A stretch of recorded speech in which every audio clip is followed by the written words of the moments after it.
ಓಂ ಮಾರುತಾತ್ಮಜಾಯ ನಮಃ. ನಿತ್ಯಭಕ್ತಿ ಕಾರ್ಯಕ್ರಮಕ್ಕೆ ಸುಸ್ವಾಗತವನ್ನು ಕೋರುತ್ತಾ, ನಾವು ಭುಜಿಸುವ ಆಹಾರ, ನಾವು ಸೇವಿಸುವ ಗಾಳಿ, ನಾವು ಮಾತಾಡುವ ಮಾತು, ನಮ್ಮ ಮನಸ್ಸಿನ ಭಾವನೆಗಳು ಇವೆಲ್ಲವೂ ಕೂಡ ಸಮಾಜದಲ್ಲಿ ನಮ್ಮನ್ನು ಕೀರ್ತಿ ಪ್ರತಿಷ್ಠೆಗಳಿಗೆ ಭಾಜನರಾಗಿ ಮಾಡೋ ಜೊತೆಗೆ ನಾವು ಕೂಡ ಆರೋಗ್ಯವಾಗಿರೋಕೆ, ಪರಿಪೂರ್ಣ ಆಯಸ್ಸನ್ನು ಪಡೆಯೋಕ್ಕೆ ಸಾಕಷ್ಟು ನಮಗೆ ಪೂರಕವಾಗಿವೆ. ಅದರಲ್ಲೂ ಕೂಡ ಆಹಾರದಲ್ಲಿ ಸಾಕಷ್ಟು ನಾವು ಅದು ಮಾಂಸಾಹಾರನ, ಸಸ್ಯಾಹಾರನ ಇವೆಲ್ಲವನ್ನು ಕೂಡ ನಾವು ಪಕ್ಕಕ್ಕಿಟ್ಟರೆ ಇವತ್ತಿನ ದಿವಸ ಅನಾದಿ ಕಾಲದಿಂದಲೂ ಯುಗಗಳಿಂದಲೂ ಇತಿಹಾಸದಲ್ಲೂ ಕೂಡ ತುಪ್ಪಕ್ಕೆ ಹೆಚ್ಚು ಮಹತ್ವ ಕೊಟ್ಟಿದ್ದೀವಿ. ಘೃತಮ್ ಅಂತ ಕರಿತೀವಿ, ಘೃತಾನ್. ಸೊ ತುಪ್ಪಕ್ಕೆ ಮಹತ್ವ ಕೊಟ್ಟಿದ್ವಿ. ಅದಕ್ಕೆ ಹೇಳ್ತಾರೆ ನಮ್ಮ ನಾಣ್ಣುಡಿಯಲ್ಲಿ, ಸಾಲ ಮಾಡಿ ಆದರೂ ತುಪ್ಪದ ಅನ್ನ ತಿನ್ನು, ಸಾಲ ಮಾಡಿ ಆದರೂ ತುಪ್ಪ ತಿನ್ನು ಅಂತ ಹೇಳ್ತಾರೆ.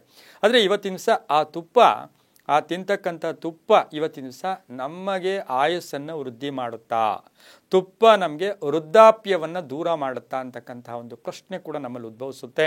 ಸಾಮಾಜಿಕವಾಗಿ, ಸಾಮಾಜಿಕವಾಗಿ, ಧಾರ್ಮಿಕವಾಗಿ ನಾವು ಆ ತುಪ್ಪದಕ್ಕೆ ಎಷ್ಟು ಪ್ರಾಶಸ್ತ್ಯ ಕೊಡ್ತೀವಿ, ಆ ತುಪ್ಪವನ್ನು ಸೇವನೆ ಮಾಡೋದ್ರಿಂದ ಎಷ್ಟು ಶುಭ. ಇವತ್ತು ನಾವು ಹೋಮ ಹವನಾದಿಗಳಿಗೆ, ಪೂಜೆಗಳಿಗೆ, ದೀಪಗಳಿಗೆ, ಹಾಗೆ ನಾವೆಲ್ಲೋ ಒಂದು ಕಡೆ ತುಪ್ಪದ ದೀಪವನ್ನು ಹಚ್ಚಿ, ಬೆಲ್ಲದ ದೀಪವನ್ನು ಹಚ್ಚಿ, ಅದರಲ್ಲಿ ತುಪ್ಪದ ದೀಪ ಇರಲಿ, ಕುಂಬಳ ದೀಪ, ಈ ಥರ ಅನೇಕ ದೀಪಗಳ ವಿಷಯದಲ್ಲೂ ಕೂಡ ನಾವು ತುಪ್ಪವನ್ನು ದೀಪಗಳಿಗೆ ಉಪಯೋಗಿಸ್ತೀವಿ, ಆಹಾರವಾಗಿ ಸೇವನೆ ಮಾಡ್ತೀವಿ, ಅಭಿಷೇಕಕ್ಕೆ ಉಪಯೋಗಿಸ್ತೀವಿ.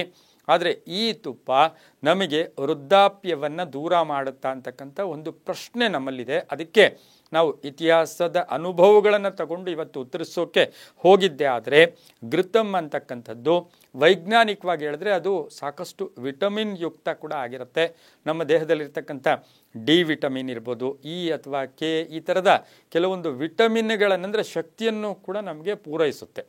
ಇನ್ನು ಈ ತುಪ್ಪಕ್ಕೆ ಧಾರಣ ಶಕ್ತಿ, ಮೆಮೊರಿ ಪವರ್ ತುಂಬ ಚೆನ್ನಾಗಿರುತ್ತೆ.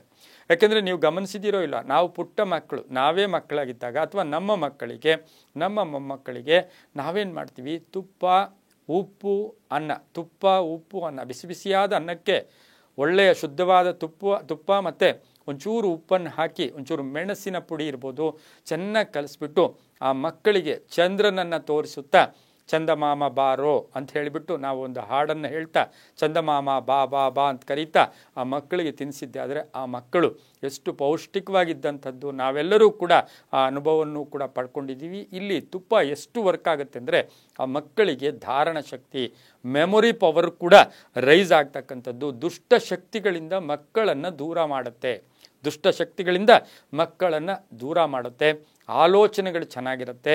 ಸಾಧ್ಯವಾದಷ್ಟು ಶುದ್ಧವಾದ ತುಪ್ಪವನ್ನು ಬಳಸಿ ಪುಟ್ಟ ಮಕ್ಕಳಿಗೆ ನಾವು, ಅದಕ್ಕೆ ಎಷ್ಟೋ ಜನ ನಮ್ಮ ಹತ್ರ ಕೇಳ್ತಾರೆ, ನಮ್ಮ ಮಗುಗೆ ಜ್ಞಾಪಕ ಶಕ್ತಿ ಕಡಿಮೆ, ಮೆಮೊರಿ ಕಡಿಮೆ, ಇವೆಲ್ಲ ಹೇಳ್ತಾರೆ. ನೋಡಿ, ಇಂಥದ್ದನ್ನೆಲ್ಲನ್ನ ಉಪಯೋಗಿಸಿದ್ದೆ ಆದರೆ ತುಂಬ ಒಳ್ಳೆಯದಾಗುತ್ತೆ. ಮತ್ತು ಕಂಠ ಚೆನ್ನಾಗಿರುತ್ತೆ, ಗಂಟ್ಲು ಒಳ್ಳೆಯ ವಾಯ್ಸ್ ಇರುತ್ತೆ, ಒಳ್ಳೆ ಕಂಚಿನ ಕಂಠ ಅಂತ ಕರಿತೀವಿ.